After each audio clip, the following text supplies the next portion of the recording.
Next theorem हमारे पास है limit X Y approaches to A B F of X Y if it exist is unique. Means अगर किसी function की limit exist करती है तो वो डेफिनेटली यूनिक होगी। तो हम इसके प्रूफ में क्या मान लेंगे कि सपोज इस फंक्शन की लिमिट एग्जिस्ट कर रही है और इसकी दो लिमिट्स आ रही हैं। तो हमने मान लिया कि एफ ऑफ एक्स वाई की लिमिट एक आ रही है एल और एक एफ ऑफ एक्स वाई की लिमिट आ रही है एम। अब हमें प्रूफ करके दिखाना है कि ये दोनों लिमिट्स बराबर आनी चाहिए, क्योंकि हमारा क्वेश्चन यही है कि अगर किसी फंक्शन की लिमिट एग्जिस्ट करती है वो तो यूनिक आनी चाहिए। हमने दो मान ली तो हम इन दोनों को बराबर प्रूफ करेंगे। सो पहले हमने लिखा let epsilon greater than 0 be any given number. फिर हम इस लिमिट की डेफिनेशन लगाएंगे कि एफ ऑफ एक्स वाई की लिमिट एल आ रही है, एक बार उसकी डेफिनेशन, और एफ ऑफ एक्स वाई की लिमिट एम आ रही है, एक बार उसकी डेफिनेशन। तो पहले हमने लगाया कि एफ ऑफ एक्स वाई की लिमिट एल है तो उसकी डेफिनेशन लगा दी कि for given epsilon greater than 0 there exist a delta 1 greater than 0 such that mod of f of xy minus L is less than epsilon by 2 for mod of xy minus AB is less than delta 1। Limit की definition. ऐसे ही दोबारा से limit की definition हम यहां लगा रहे हैं कि f of xy की लिमिट कितनी आ रही थी m, तो उसकी डेफिनेशन लगा दी कि for given epsilon greater than 0 there exist delta 2 greater than 0 such that mod of f of xy minus m is less than epsilon by 2 for mod of X Y minus A B is less than delta 2। जब F of X Y L को approach कर रहा था तो हमें कोई delta 1 मिला, और जब F of X Y M को अप्रोच कर रहा था तो हमें कोई डेल्टा 2 मिला। इसके बाद हमने डेल्टा ले लिया minimum of delta 1 and delta 2। क्योंकि डेल्टा इन दोनों का मिनिमम है, इसका मतलब delta is less than equal to delta 1 and delta is less than equal to delta 2। उसके बाद मोड ऑफ एक्स वाई, अगर हम mod of X Y minus A B delta से कम लेके चले तो डेल्टा फर्दर किससे कम था, डेल्टा 1 से।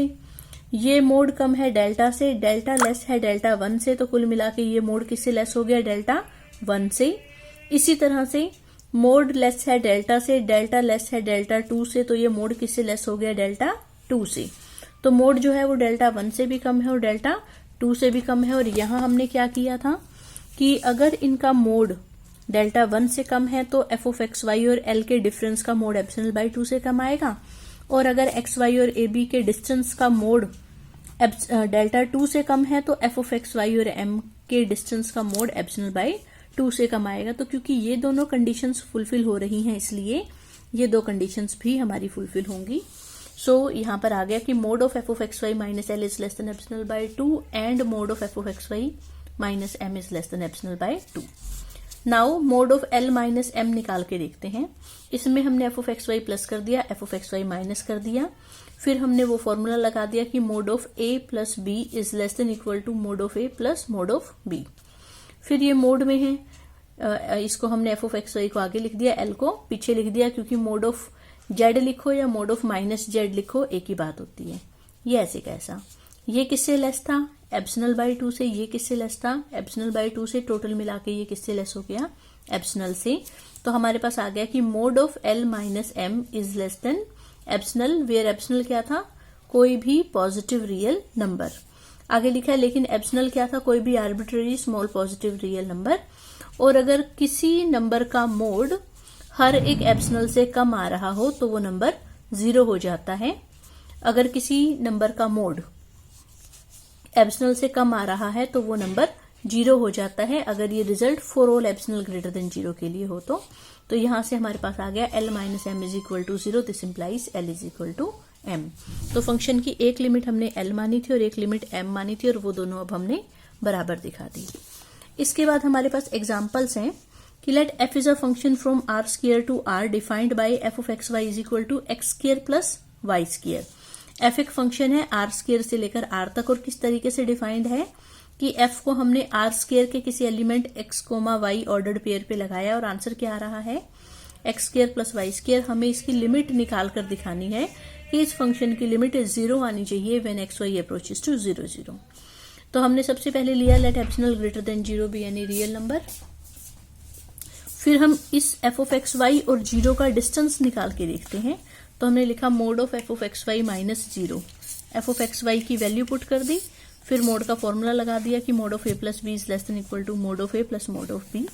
तो कुल मिला के हमारे पास आ गया कि mod of F of X Y minus 0 is less than equal to mod of x square plus mod of Y square. इसके बाद है अगर ये पूरी टर्म एप्सिलॉन से कम हो गई तो ये वाली टर्म भी एप्सिलॉन से कम हो जाएगी, क्योंकि ये टर्म इससे छोटी है। अगर ये फर्दर लेस हो एप्सिलॉन से, अगर ये वाली टर्म फर्दर लेस हो एप्सिलॉन से, तो ये वाली टर्म भी एप्सिलॉन से छोटी हो जाएगी। तो ये हमने लिख दिया कि अगर ये लेस है एप्सिलॉन से, इसमें मोड ऑफ एक्स की जगह लिख दिया एक्स माइनस 0 का मोड, एक ही बात है।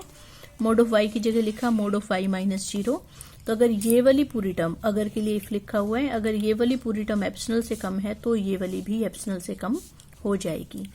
इसके बाद दोनों साइड अंडर रूट कर दिया, तो ये हो गया मोड ऑफ एक्स माइनस 0 का स्क्वायर प्लस वाई माइनस 0 के स्क्वायर का under root is less than under root epsilon. So इसको हम नेक्स्ट स्टेप पे डेल्टा नाम दे देंगे। तो हमारे पास आ गया mod of F of X Y minus 0 is less than epsilon if X minus 0 का स्क्वायर प्लस वाई माइनस 0 के स्क्वायर का under root is less than delta. और यही लिमिट की डेफिनेशन होती थी कि जब एक्स वाई अप्रोच कर रहे हैं 0 को, तो एफ ऑफ एक्स वाई किसको अप्रोच कर रहे हैं 0 को। सो इसका मतलब फंक्शन की लिमिट कितनी आ गई 0।